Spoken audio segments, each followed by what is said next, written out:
En juillet, le Sindh et le Baloutchistan ont reçu plus de 500% de pluie en plus que la moyenne sur 30 ans. L'agriculture a été l'un des secteurs les plus touchés. Selon le département de l'agriculture, 45% des cultures de coton, 85% des cultures de dattes et 31% des cultures de riz dans le Sindh ont été perdues en raison des inondations. Les cultures de canne à sucre ont également subi des dommages allant jusqu'à 7%, bien qu'il s'agisse d'une plante à forte consommation d'eau, ce qui montre l'intensité de la catastrophe à laquelle le Pakistan est confronté. Le Sindh, dans le sud-est du Pakistan, abrite environ 48 millions de personnes et contribue à un quart de la production agricole totale du pays. Sajjan Ali, un agriculteur local, a expliqué qu'il avait tout perdu dans les inondations. C'est ma maison, il a plu pendant 2 mois, puis les inondations sont arrivées. J'ai perdu ma maison, mes enfants sont sans abri. Personne n'est venu nous aider.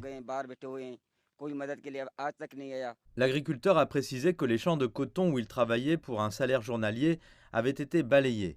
Sajjan s'inquiète désormais de l'avenir de ses 6 enfants. Avant, je gagnais environ 2 dollars par jour, mais désormais, je n'ai plus rien. Les propriétaires du terrain sont venus une fois pour constater les dégâts. Ils ont promis de nous apporter de la nourriture et des tentes, mais cela fait plusieurs jours qu'ils ne sont pas revenus. Le Sindh repose sur une économie agraire. Ces pertes sont de fait préoccupantes pour l'avenir du secteur agricole pakistanais, mais également pour la sécurité alimentaire du pays. Les responsables ont affirmé qu'ils faisaient de leur mieux pour aider les habitants à faire face à la catastrophe. Nous cherchons l'aide d'ONG et d'autres agences pour aider la population parce que la réponse gouvernementale est encore lente face à cette calamité. Selon le gouvernement, la province du Sindh a subi des dommages de plus de 1,6 milliard de dollars, toutes les principales cultures ayant été détruites.